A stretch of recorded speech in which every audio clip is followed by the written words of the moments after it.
piece of the 9/11 story from a person who lived through the terror will hopefully provide you with an understanding of the magnitude of the event and its place in history. As our guest today ran out into the street at the base of the World Trade Center complex, his life was forever changed. Today, he would like to share his story with you. Please welcome actor, author, playwright, and survivor, Artie Van Wy.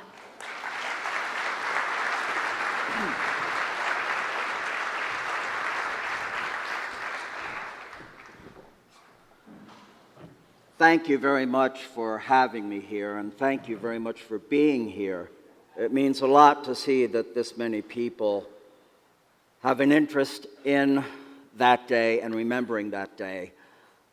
There are countless stories of that day, stories that go beyond just the people who happen to be there. Anyone in the audience who is old enough to remember, you have a story of 9/11, of where you were. Mine is of no great significance.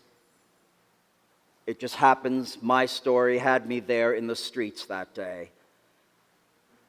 And it's still, all these years later, important for me to tell my story. For one, it's the one way, the one gift I have to contribute to the memory of all those who died, particularly the ones that I saw die. And it's the one thing I can contribute to try to assure that we as a country never forget that day. When I drove into New York City for the first time, which was in November of 1977, those towers were part of the skyline. They stood out, and they stood out majestically. You couldn't think of New York City without thinking of those twin towers. But the World Trade Center was more than just those twin towers. There were other buildings that surrounded it. There was a plaza in the middle of it. But to stand in that plaza and just look at those towers as they rose up was really breathtaking. This is the plaza I mentioned. It was right in the center between the two towers. That beautiful sculpture of the globe, the fountain, all the benches. In the summertime, it was such a wonderful place to be at lunchtime. More than likely, every day, if the weather was good, I would get my lunch and I'd sit on one of those benches and just enjoy the day, the sun, the sound of the water. What people don't realize is really the World Trade Center was somewhat a city in and of itself. Beneath the World Trade Center, there was a mall of shopping centers, restaurants, and then above ground, of course, the plaza, the buildings that surround it. My favorite building was building number 5. I'd go in there towards the end of my lunch hour, and it was a bookstore in there, and I would look through the books and look through the CDs. That's another view of just people sitting and enjoying it. And I often marveled as I sat there and I would watch the tourist. You know, it's very easy when you're a diehard New Yorker to make fun of the tourist, but those tourists gave me an appreciation of the World Trade Center, as you could just see the awe in their faces as they took their pictures and as they looked around. And one of the most regrettable things, I think, is that those of you who were young then will never get to experience what the World Trade Center was. It truly was, in my words, a glorious place. In the summertime, you'll notice there was a concert stage built. And at lunchtime, they would have free concerts. They'd have folding chairs much like these set up in front, And you could eat your lunch and sit there, and every day was a different form of entertainment. Doo-wop one day, jazz the other. For those of you who are old enough to remember, I sat through a concert of Peter Noon of Herman's Hermits, Mark Lindsay of Paul Revere and the Raiders, and I would just sit there and think, here I am in the middle of New York City, enjoying this concert, and what was fun when the music was up-tempo and upbeat, people would get up out of their chairs and kind of just start dancing. You know, secretaries with one another, or, you know, a straight-laced businessman. And it was just a very joyous, joyous atmosphere. The day of September 11th started out for me as every day did. I lived in Midtown Manhattan, 43rd Street. So I had to take the subway down to the World Trade Center. And as soon as I came up out of the subway onto the street, my first stop was at a coffee cart, much like this one. And I'd get my cup of coffee. It took about a week before the coffee vendor memorized how I liked my coffee. Half decaf, half regular, sweet and low, a little skim milk.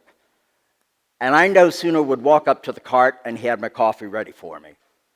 And I'd pay him, and then I would go to the newsstand and pick up a newspaper.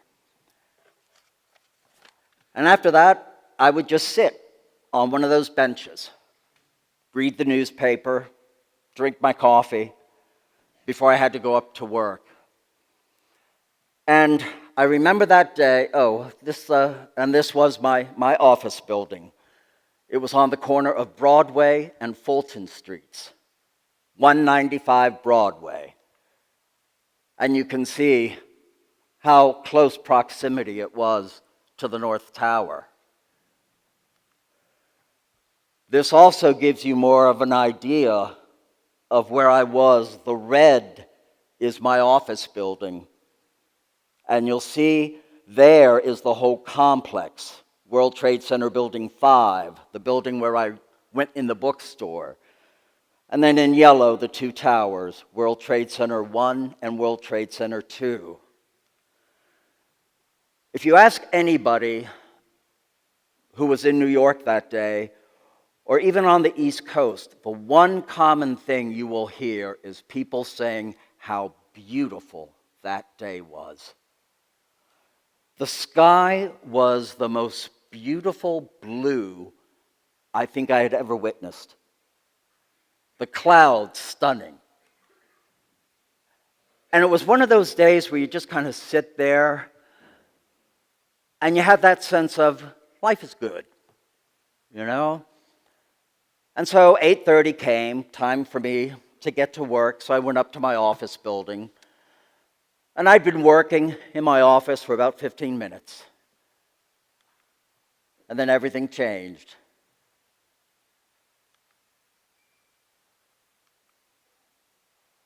The first plane hit the North Tower.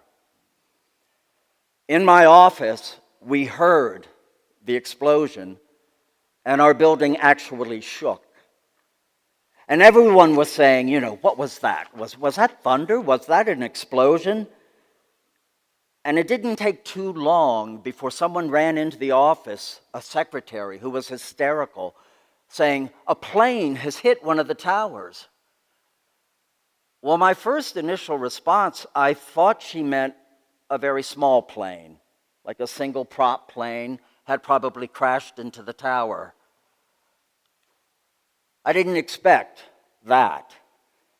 So, mostly out of curiosity, I went into the elevator bank and went down to the lobby. And I walked through that revolving door, stepping out into the street. And that shows, that's where I came out, where that yellow arrow is, on Day Street.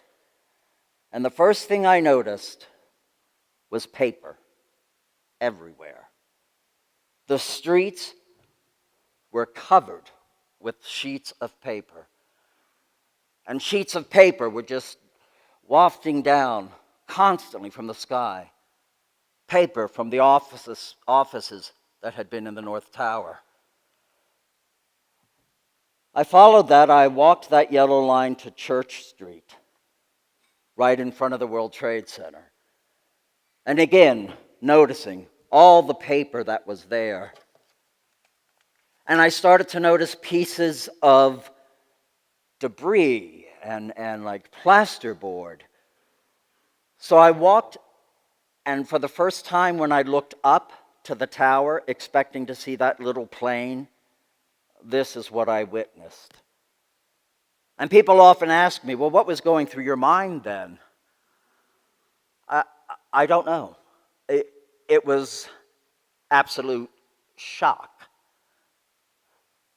I say I went through that revolving door, and for me personally, going through that door, as I went through, I was leaving the life I knew, the life I had,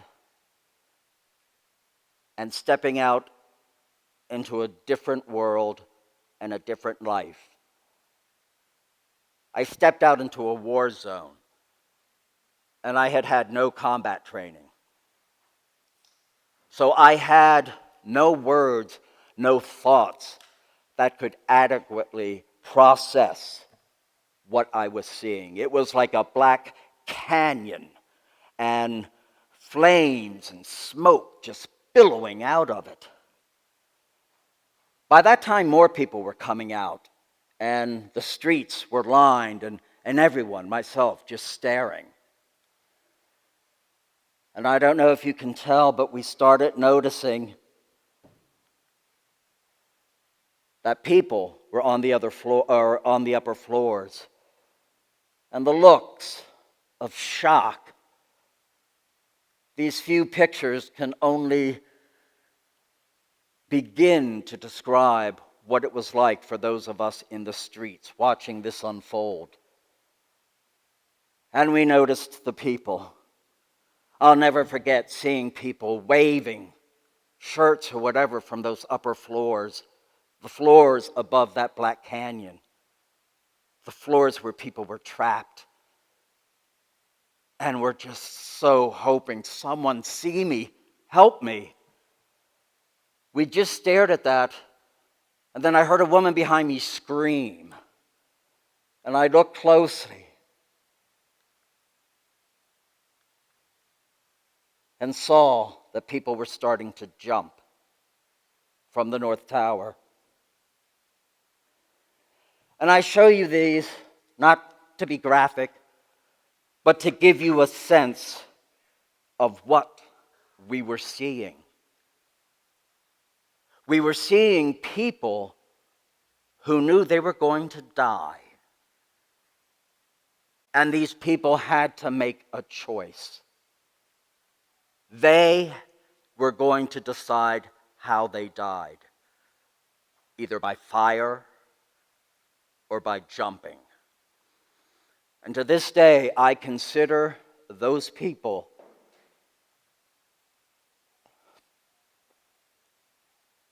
the most courageous people to make that choice.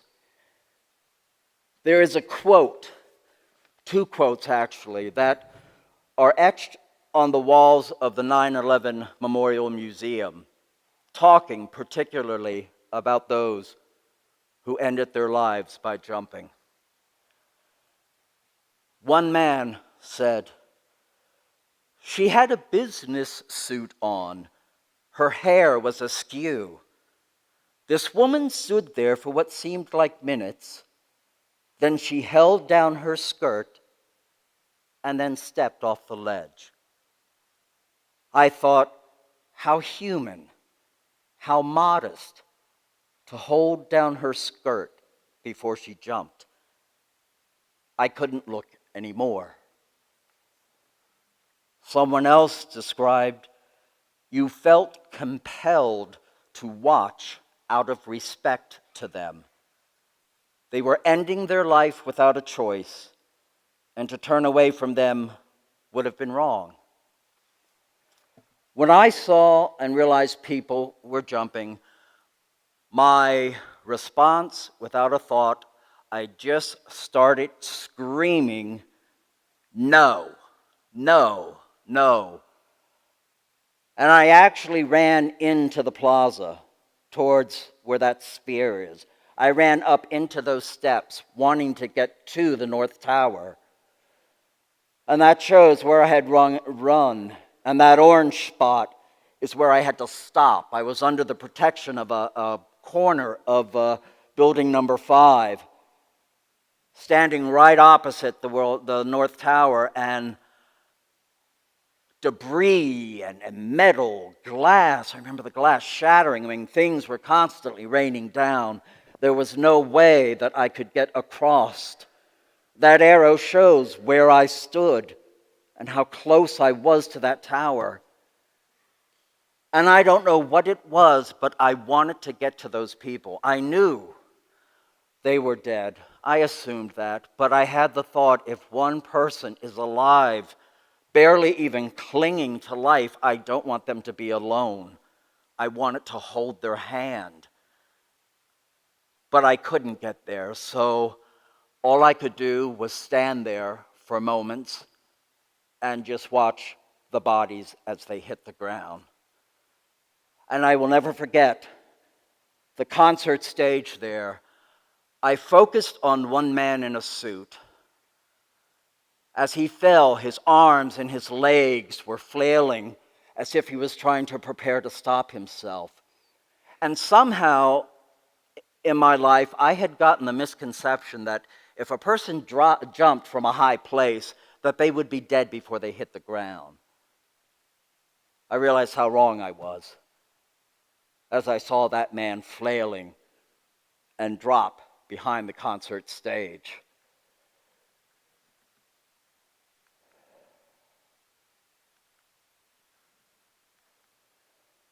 I then had no choice, but there were some guards in World Trade Center 5, and they started yelling at me to get in, to get in.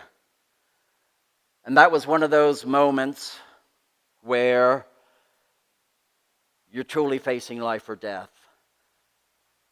And I also know what it is to feel completely helpless, because there was nothing I could do.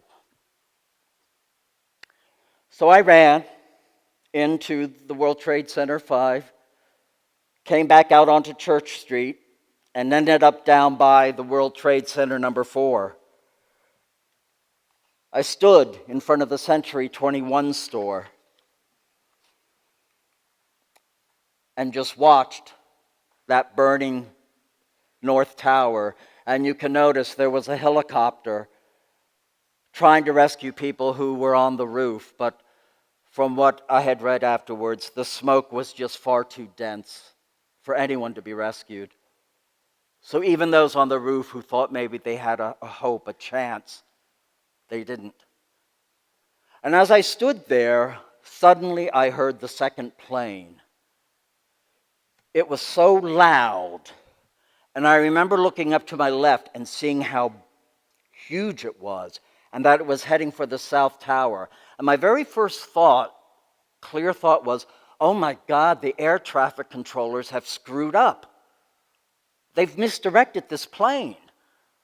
Obviously, they'll pull it up in time. And I was holding my breath waiting for that to happen. And of course it didn't. And it struck, and there was such a huge explosion. And we literally all started running for our lives. Pieces of debris and metal were falling all around us. At one point I fell, and people started stepping on me. And I remember thinking, I'm going to be trampled to death. But I was able to get up. And I kept running. I ran up to where that yellow dot is, up to Fulton Street. And when I ran up Fulton Street, there was a man, a heavy-set man, laying face down in the street. And everyone ran past him, including myself. But then again, for some reason, I stopped, I turned around, and I ran back to him. I knelt down, and it was then I saw his injury. He'd been hit by a piece of debris, and his skull was split open. He was unconscious, but he was alive. Someone else knelt down beside me, and I remember somebody saying, "Take this." It was a denim jacket. And the other guy and I, we put it over the open wound and held it. And people started screaming for the ambulance because they were starting to come. And then at some point, someone said we should turn him over. So we turned him over. And I remember his mouth was filled with soot and dirt. And I remember cleaning it out with my finger.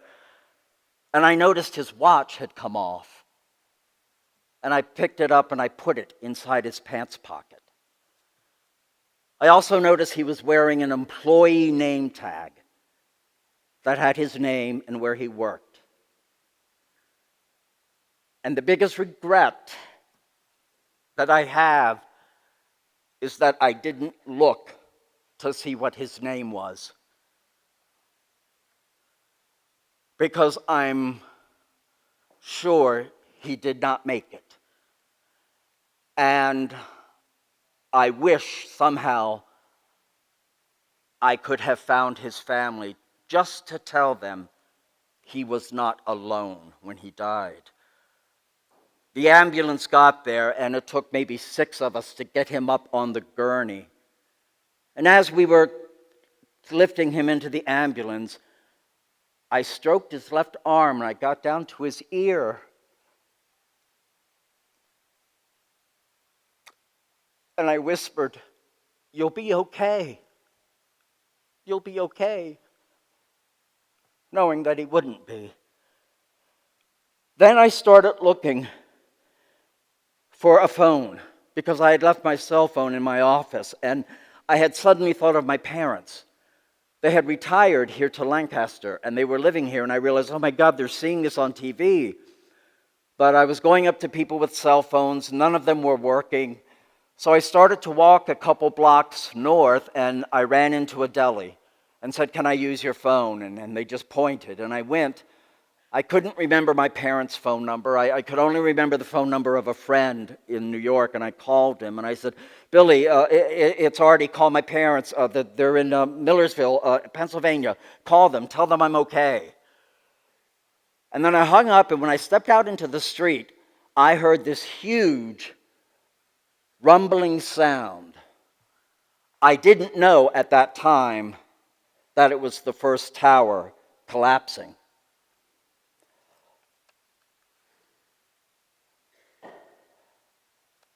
All I saw was this huge wall of dust, such as that, coming towards me rapidly. And though that is not me there, that represents where I was at that very moment. I don't know, but I felt I was alone in the street, although I remember hearing other people screaming. And I looked and I saw that coming towards me, and so I ran like hell. I've never run that fast in my life. And I was able to outrun it. And then just kind of stopped and caught my breath. And the damage had already been done.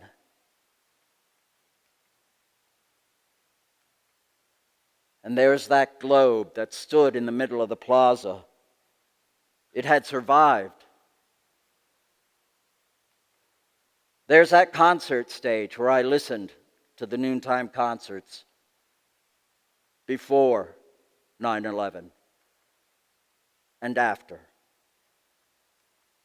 The beautiful sphere, and behind that, Century 21, where I stood.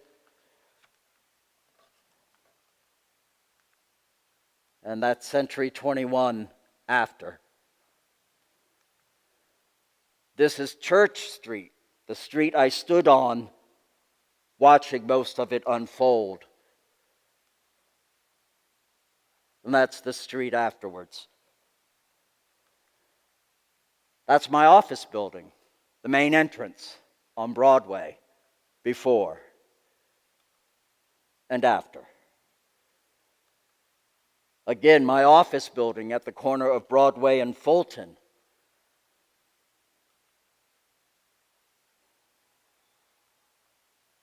And another view of my building there on the left. Behind that is World Trade Center building number 5, where I'd go to the bookstore. And that was it during 9/11.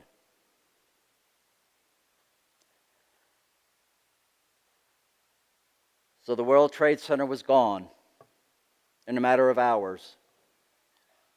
That majestic, glorious city within a city was now a pile of rubble. And the thing to remember are the faces of the people who died. I've often thought of those people, thinking, did I pass any of them on my way to work that day, that morning? Did I happen to catch a glance? Did we smile at one another? It was only later that I found out that 2 young men who lived in my apartment building, they must have been in their late 20s. They lived with 2 other guys, and I nicknamed them the frat boys because they were always having parties, it seemed. And I would pass 2 of them, Joe and Judd, on my way to work, having no idea that they had worked in the South Tower. And I think it was the second or third day after 9/11, I was coming home from somewhere, and I saw one of the roommates taping their pictures on the glass door leading into our building. And I knew right away what that meant. I talked to the roommate for the first time. His name was Bert, and his friends were Joe and Judd. And he told me they worked for the same company on the same floor, and that after the second plane had hit, they were in the South Tower. One of them, I forget which one, called his girlfriend and explained what happened and said, "We'll be okay. I'll see you later." And that was the last words he ever said. Though I did not know them personally, they were the face for me of 9/11. A memorial, makeshift memorial, rapidly was built in our lobby with pictures of Joe and Judd, flowers, lit candles. I really grieved for those guys because they were so young. And it made me think how many other people that were just so young, just starting their lives, were gone.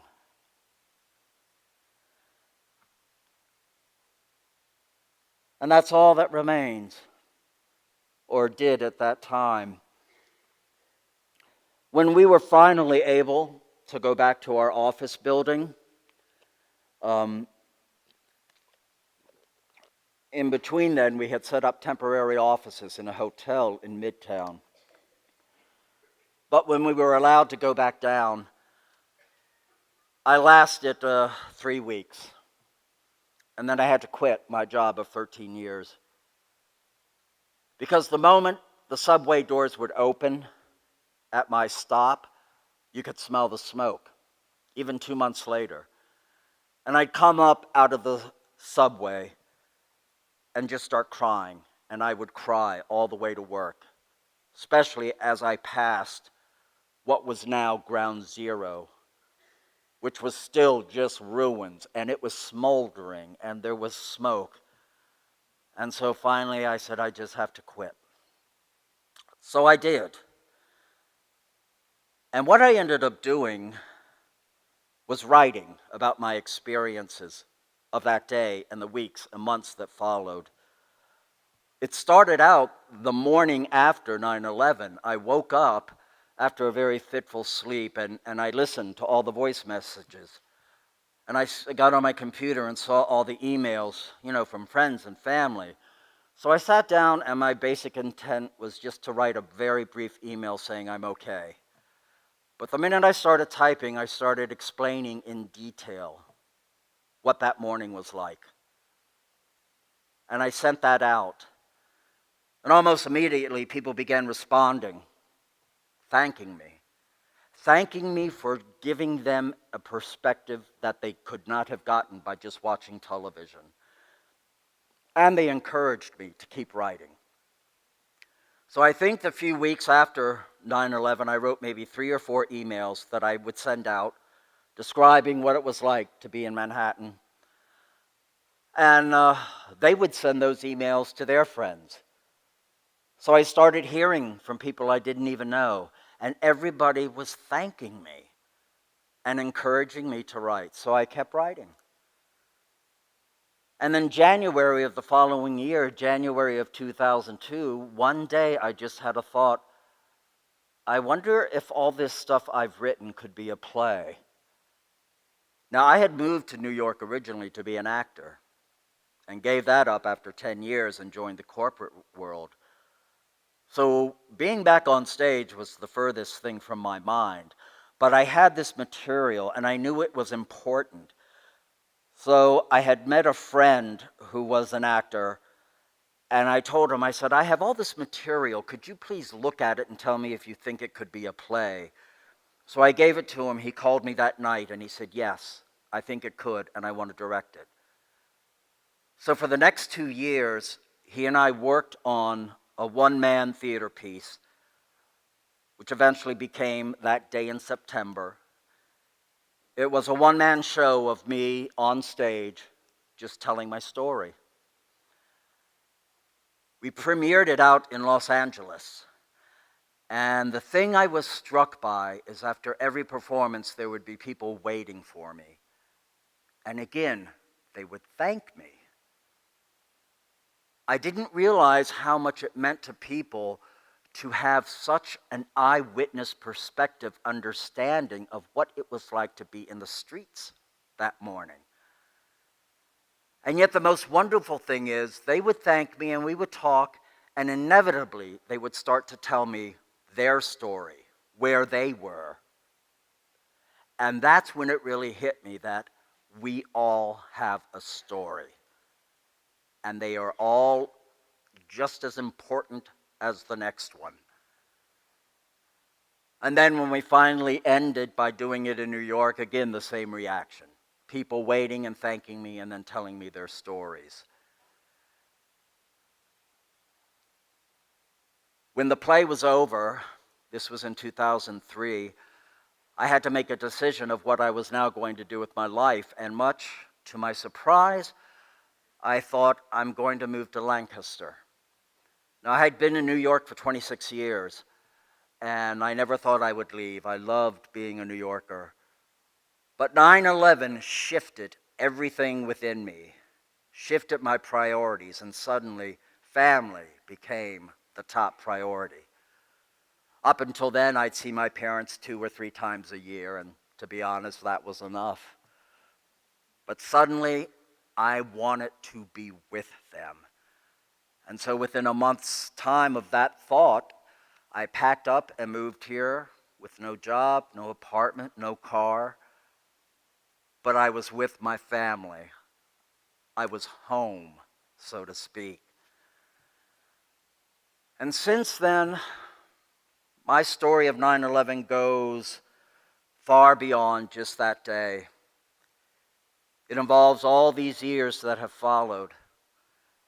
It wasn't until I got here where I really started experiencing the effects of PTSD, post-traumatic stress disorder. And I found a therapist who I still see as we try to work through so many issues. The thing for me is when you come so close to death, your own, and seeing the deaths of others, it shatters everything within you. My soul, my spirit was wounded. And it has yet to fully heal. And I think that may be true for anyone aside from 9/11. Anyone who at any time experiences tragedy or a trauma. Your life is never the same after that. And I'm still in the process of trying to figure out what is my life? Who am I now? Why did I survive? Am I here for any purpose? All those huge questions. Someone asked me the other day, they said, "Are you happy?" And it just took a moment, and I had to answer truthfully. I said, "No." I said, "I have forgotten what it means to be happy." That's not to say that I don't have moments where I enjoy myself. I enjoy my parents. I enjoy my coworkers. I certainly am able to laugh. But it's not like it used to be. There's something that was taken away from me. An innocence, a naive feeling, I don't know. But I think of 9/11 every day, to some extent. For me, it's like putting on a piece of clothing. Some days it's kind of like a light windbreaker. You know, it's just kind of there in the back of my mind. Other days, it's as if it's a heavy woolen winter coat that's just dragging me down. I can be doing something and all of a sudden I'll have flashes of things that I witnessed. There are moments, a song or something will trigger something and I'll just start crying. So I'm still grieving. I'm grieving for all those people who died, even though I did not know them personally. I grieve for them. And maybe somewhat selfishly, I grieve for the life that I lost. And I always hesitate to say that because I am so grateful that physically I am alive.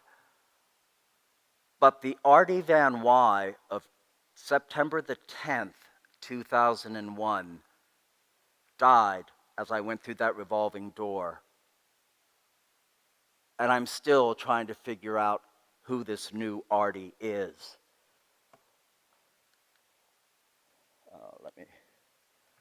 Can you see that? I have my information up there, my phone number, my email. I would welcome any of you who would want to talk about that or about anything, or email me, perhaps your thoughts, your reactions. I would particularly like to know how you students, who were just mere children then, how you respond to hearing this story. It would be a great help for me. So if you feel so inclined, I invite you to contact me in any way. Also, I am in no rush afterwards. I know some of you have to get to class, but I'll be back there. There's books. If you get one, want me to sign it, I will. But I'm also here to answer any questions you might have, which will lead us into a question and answer period right now. But I do believe some announcements need to be made, and then we can do that. Before we open up the floor to questions to Mr. Van Wy, I have a few announcements that must be made. I'm Virginia Maximowitz, a professor here. I'm chair of the Common Era Committee. And it seems particularly appropriate today that our pizza servers, members of the College Reporter, F&M's student-run independent publication, and I say that because some of the best reporting about that day in September and the weeks that followed happened in the newspaper of Stuyvesant High School in New York. And the New York Times took some of that writing and included it in a special publication that the Times published. And I know at F&M quite often we have quite a few students who have gone to Stuyvesant. So student newspapers are important, and I urge you to visit the College Reporter's website. I do need to remind everyone that Common Era compost, so on your way out, please put all compostable materials in the appropriately marked containers, the pizza crusts and the paper napkins and paper plates. We do encourage you always to bring your own water bottles.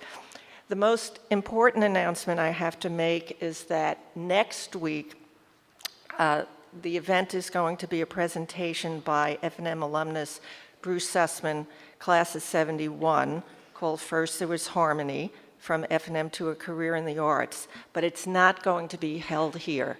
It's going to be in Barshinger, and of course that means that pizza will not be served, so please plan accordingly.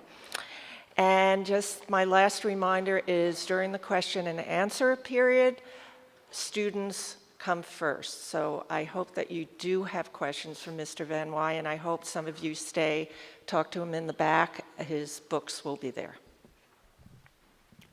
And I would like to say, feel free to ask me anything that you would like.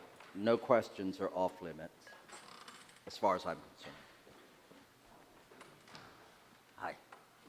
Hi, Artie. Carol Kornhauser. Yes, Carol. I have a quick question. Having experienced such random but violence, how do you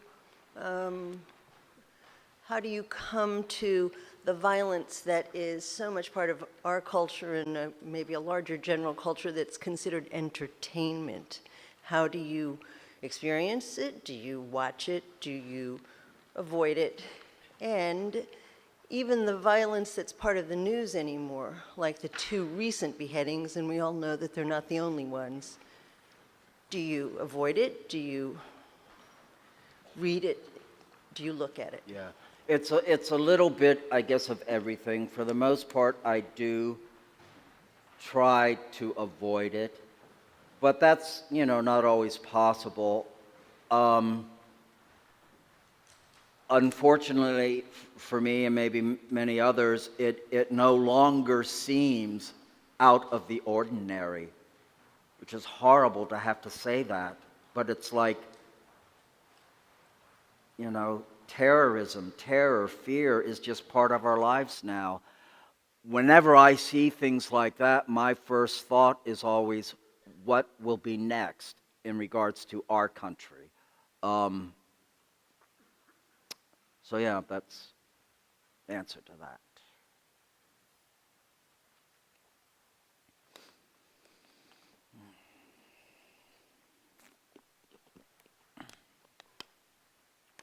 Hi. Hi. I think a lot of the time living in the U.S., we have such certainty and safety in a lot of ways, and you are someone who's dealt with such uncertainty, and not all of us even understand that the world is not always as safe as we think it is. But would you say that your experience really affects how you read world events and problems in other countries and tragedies around the world? Sorry, I forgot the rest of my question. Basically, is that something that's important to you, reading about the other, world issues, what's going on, that's happening, such, horrible, traumatic events for other people in the world? Is that important to you because of your experience? Oh, yeah, I mean, very much so. And also because there's a part that I relate. I mean, that's the thing. I witnessed and experienced and survived hatred at the most extreme, and unfortunately that's what's fueling so many of the events, that continue to take place. That degree of hatred, which is still so very hard for me to comprehend that human beings actually have that within them. But also, too, with these events, it always kind of just triggers my experience, That's why sometimes I do try to avoid stories or news things, just because, it just brings it back for me.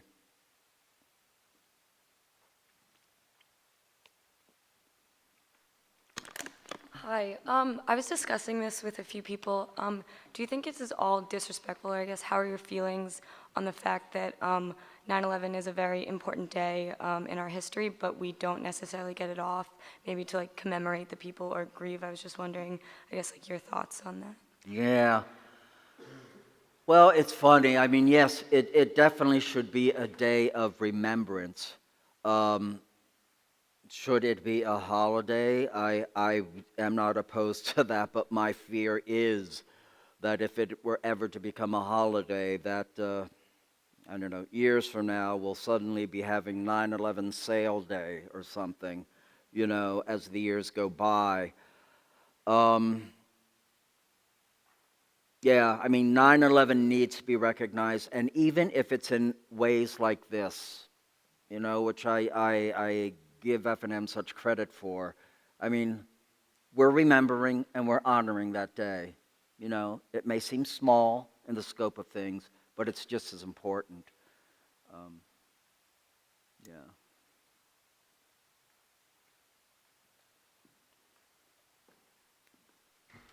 Hi.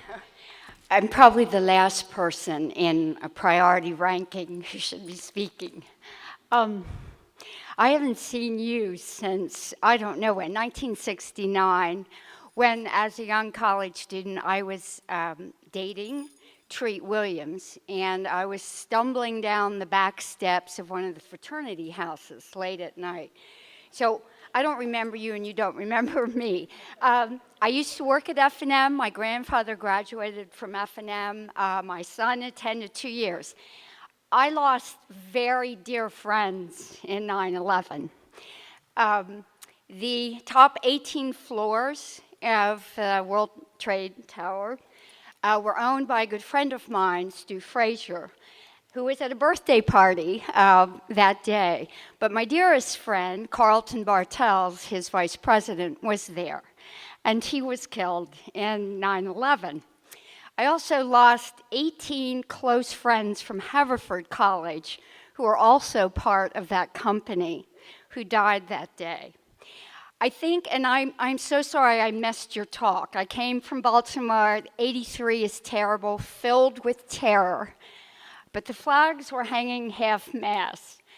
And I guess as a pacifist, part of my concern is that I don't think it's too far of a stretch to say, not that we deserved 9/11, because I lost so many close friends, but we have, over the history, and you probably said this, the history of our country, done things out of greed, out of hatred. And so when 9/11 happened, and I was working for F&M at the time, I was at the Bullis School, and I was with Vera Duffins, and my oldest brother was in the Pentagon at the time, in military intelligence, and I had no idea where he was. And I remember Vera and I were very much unnerved by what had happened. So just to cut this very short, I think some of what's going on right now, the terror that we find around us is terror that we have in part produced. We are compliant, complicit with it.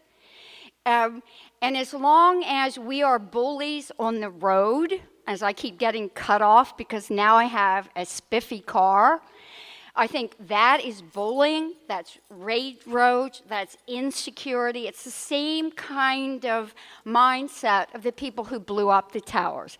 It's the same mindset right now of people who have enslaved blacks. It's the same mindset of people right now who are trying to impeach Obama, essentially because he's black, he's articulate, he's bright, and he doesn't give easy answers. So I guess, and I'm sorry to speak so long, but I am someone who lost quite a few friends that day. And I would just like us to remember that in some ways we didn't deserve it, but we certainly have been out there making decisions that are not to the benefit of all humanity. And I think in some ways that's the lesson of today. And I know that Carlton Bartels, the great person that he was, the person who was in part responsible for carbon taxes, you know, that many years ago. I can see him walking on the dock up in Middlebury, Vermont on Lake Dunmore and smiling about life. It seems to me we have to remember what caused this and whether we're compliant in some of this same kind of dynamic. And I'm sorry to speak so long, but thank you, and thank you for coming. I haven't seen you for years. You don't remember me. I don't remember you. So thank you. Hi. Thanks for sharing your story. While 9/11 will always be, important in history, do you think the completion of the Freedom Tower will bring back a sense of harmony in New York? I mean, once the construction walls go down and, the new PATH station comes up, do you think people can kind of go back to living like a normal life? Yeah. I don't know. I mean, considering that I don't live there now, that's kind of hard to say. I mean, I think for a lot of people it will, because I do think there are people that maybe don't want to forget it, but they want to move past that. And so maybe, the Freedom Tower and everything will be what they need. I know for me, just quickly, when I first visited the 9/11 memorial, before the museum was open, I found, and I'm in the minority here, I know, but I found it very cold, and it did nothing for me as far as representing what the World Trade Center was. But I did go the week before the museum was open to the public. Anyone who was affected by 9/11, survivors, family members, first responders, we were allowed to go and walk through.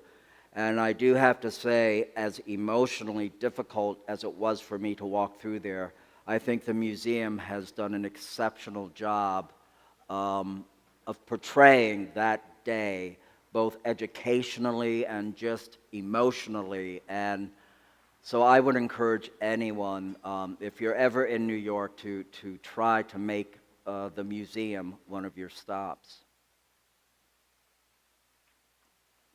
What do you think the younger generation can really do to kind of remember 9/11 as the years go past and that sort of thing? I think that's kind of up to you all,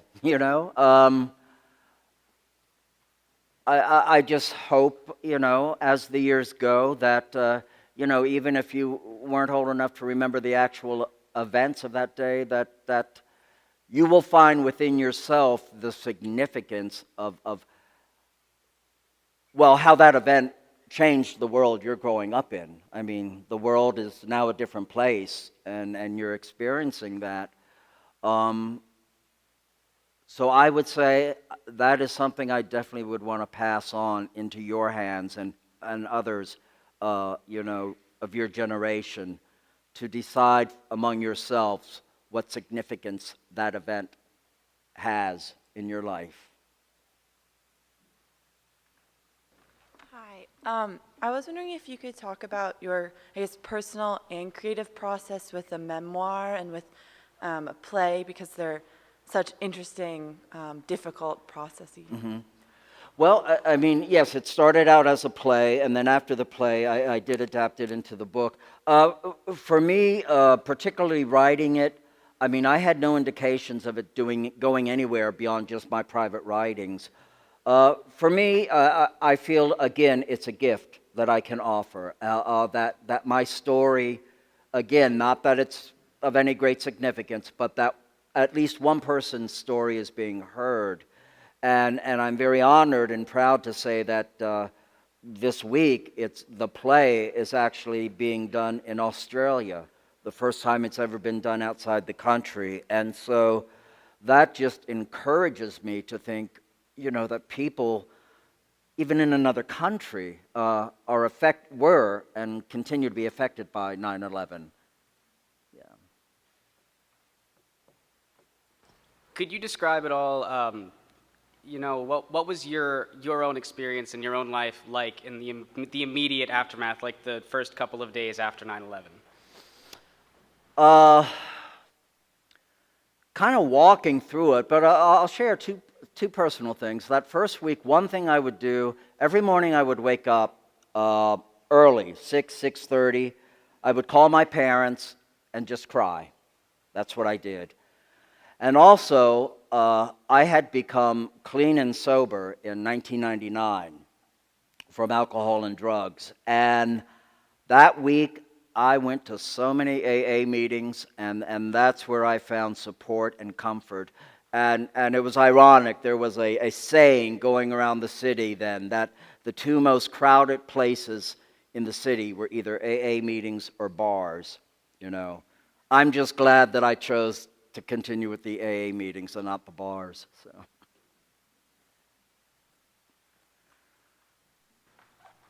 Well, Pearl Harbor was really kind of like 9/11, but before. Are you afraid that generations after us will forget the effects of 9/11? Like, our generation really isn't affected by Pearl Harbor as much as the older ones? Yeah. Well, yeah, I definitely do make that comparison of 9/11 being this generation's, day of infamy. Um, I hope not, because still, there's Pearl Harbor is still mentioned and acknowledged in ways. So I just hope it always will be. It may not be, you know, so focused on all the time, but I don't think we'll quite ever be able to forget that, because that really was, a defining moment in our country's history and really even the history of the world.